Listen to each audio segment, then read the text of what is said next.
Slow living and small pleasures. I'm not sure if the lack of ambition in life is a bug or a feature for me.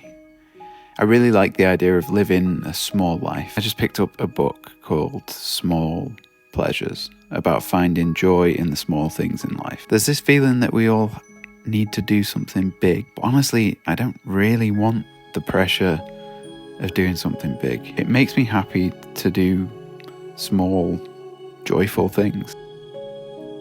There are many little things that charm us. A favourite old jumper, whispering in the dark, or the taste of a fig when we happen to have time to notice. The pursuit of pleasure is a skill which we need to learn.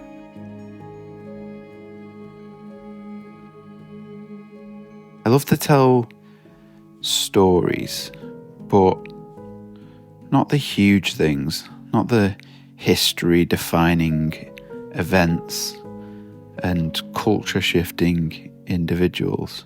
Learning of late that as much as I've been doing it, trying to run a really quick marathon, it's not really for me. I do worry sometimes about my lack of ambition, like I see in my peers, but the question is, should I worry about it if I'm happy? Often we're in search of agreement.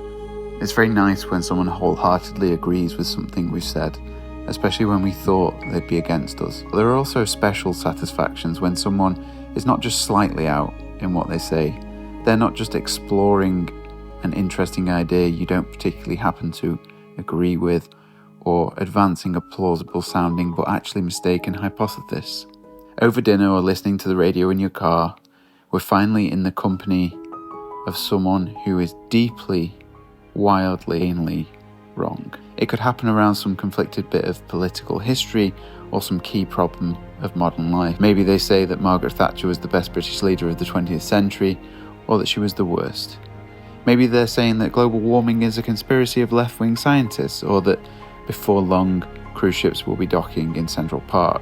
They could be insisting that everything built since 1945 is ugly, or that we're living in the golden age of architecture, that capitalism has brought the world to its knees, or that it's the most successful economic system ever devised. Just now, the final truth of the issue doesn't matter. We get excited because, in our eyes, what they're saying is monstrously in error.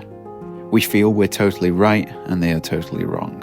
It's tempting to say we simply can't believe that they are actually saying this, but behind the scenes and without quite realising it, we've been waiting for someone to come along and assert just this particular form of stupidity. We've entertained it in our heads as a strikingly absurd option. We've maybe made rapid mental portraits of the sort of person who would say this. One aspect of the pleasure is linked to the clear appreciation we get, by contrast, of our own wisdom and intelligence. There is a thrilling coiling of intellectual energy as one listens to their folly. Pretty often we're unsure of what we think. Across a wide range of topics, we're conscious of our own ignorance. We struggle every day with issues that we don't fully understand, but now their antithetic stance brings our own happy, knowledgeable, and insight to the fore. They make us slightly brilliant. The world starts to divide. There are those, like you, who are right, and there are others, like this individual, who are sunk in confusion. So often we are dealing in nuance and ambiguity. So frequently we have to accommodate the notion that there's something to be said on the other side, but now there's an end to that. We experience the satisfaction of inhabiting a simpler, clearer world.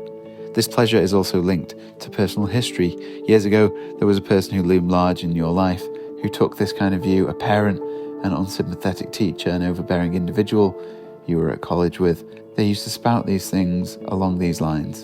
And at that time you couldn't hold your own, but now you can. Then you felt they were somehow totally mistaken, but you couldn't match their confident assertions. You're not angry now. There's no longer any fear or rage or hatred, but there's a pleasant feeling of meeting again a representative of this deeply wrong style of thought, when now you are strong and skilled enough to stand up to it perfectly. The terrors of the past behind you, now you can cope, and more than that, you can come back the way you always wished you could. One particularly charming and special instance of the pleasure occurs when this person is advocating an idea that we actually used to believe in ourselves. You once thought as they do, but life, experience, better information, or clearer thinking have, you feel sure, shown you the large error of your former convictions, and this person has clearly failed to take the crucial steps you have. At such a moment, we get a compelling sense of our own cognitive process. The way a child who is currently struggling with multiplication looks pityingly on a younger sibling who has to ask what number comes after 7. We're actually thrilling in our own case to the creed of the Enlightenment. That information and reason could lead humanity as a whole to the truth. That all disagreements is misunderstanding. Teaching will triumph over mistake. Ideally, we should not so much try to put this person right or despise them for their misguided mentality as thank them for the pleasing insight they have quite inadvertently alerted us to. And to be painfully honest, it is a pleasure which we have to admit we will inevitably from time to time provide for others to whom our own cherished beliefs or occasional stray assertions will offer the perfect foil for their own convictions, and for whom we will be the ideal, perfect idiot.